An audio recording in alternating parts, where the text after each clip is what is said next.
여야 신경전 끝에 가까스로 열렸던 김행 여가부 장관 후보자의 청문회. 자료 제출이 부실하단 이 야당 의원들의 불만으로 그 청문회 포문이 열렸습니다. 들어보시죠. 기본이 안 돼 있네. 인사청문회 한꺼번에 했습니까? 막무가내더라고요. 남의 말 전혀 안 듣고 본인 하고 싶은 얘기 다 하고 후보자께서 막무가내로 끼어들거나 할 때는 위원장께서 정확하게 제지시켜 주시고 지켜주시고 의원들이 질문 답변을 틀어막으면서 끼어들지 말라 하면은 그럼 후보자 왜 불렀습니까? 제 의사진행 발언 시간입니다. 끼어들지 마세요. 야, 기본적으로 예의를 지켜요. 자, 네, 의사 전달됐습니다. 국민의 한 사람은 나빠요. 많이 그게 아니고.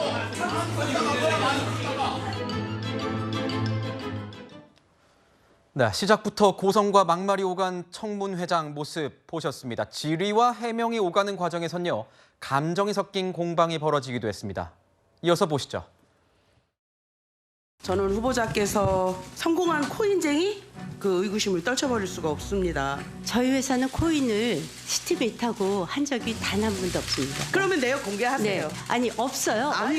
없는데 어떻게 내역을 공개를 합니까? 그리고 저요 코인쟁이 아닙니다. 두 번 만난 게 전부입니까? 월단회에서도 만나지 못했습니까? 저 월단의 회원 아니거든요. 네, 저 나이가 많아서 월단회 회원에 안 껴주는 거죠. 나이가 오랜 많아서 지지이고. 안 껴준다는 그건 또 무슨 네, 말씀이세요? 저도 60살인의 이름을 여기서 제가 왜 여기서 모욕을 당해야 됩니까? 장관은 60살 넘었다 뭐 이런 말씀들은 나이로 밝히면서 얘기하는 건데 상당히 꼰대 발언처럼 저희는 느껴지거든요.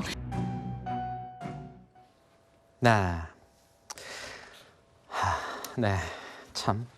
아슬아슬했던 김행 장관 후보자 청문회는요, 후보자 본인과 여당 소속 의원들이 집단 퇴장을 하면서 결국 파행됐습니다. 부당하게 재산을 은닉하거나 상속할 의심을 갖고 있습니다. 따님의 주식 거래 내역, 현황, 지분 구조 밝혀주시라고요. 딸이 원하지 않습니다. 이거 분명히 고발을 국정조사 잘하신 건데. 그러면 고발하세요. 그런 식으로 태도를 유지하시면 본인이 사퇴를 하시던가요. 도저히 이걸 감당을 못 하시겠으면 사퇴를 하시든가요. 그렇잖아요. 갑시다. 조용히 하세요. 어딜 도망가요? 앉으세요.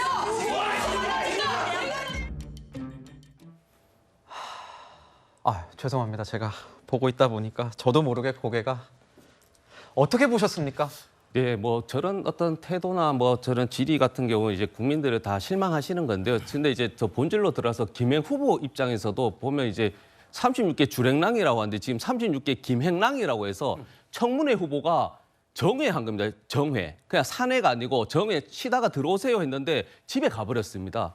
그 정말 황당한 일이 발생한 것이고 저분은 진짜 장관행위 아니고 어떻게 보면 감옥행 수사행위인데 왜냐하면 저분이 주장하는 것들이 있지 않습니까? 위키트리 관련해서도 연봉을 받은 것도 문제가 되는 것이고요. 저분이 직접 해명하는 게 무엇이냐면 다시 청와대 대변인에서 회사 복귀하니까 아는 사람이 없어서 회사 대표가 3년 동안 해외에 좀 연수로 나가라고 합니다. 그래서 매달 400, 500만 원 받았다는 겁니다. 이 배임이거든요. 그래서 저는 안타까운 게 한동훈 법무부 장관 문재인 정권 때는 저는 살아있는 권력 바로 수사 들어갔지 않습니까? 그러면 지금 또 윤석열 정부 검찰 출신이지 않았습니까? 그러면 저런 장관에 있어서는 수사를 새벽이라도 들어가야 되는 겁니다. 그런데 외면하잖아요.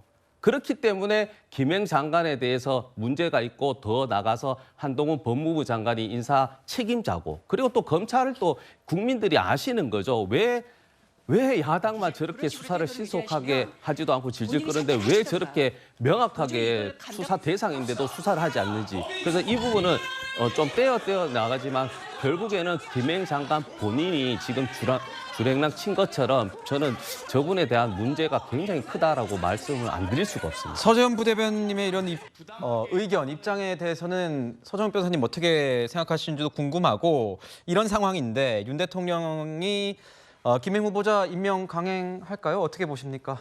당연히 임명할 거고요.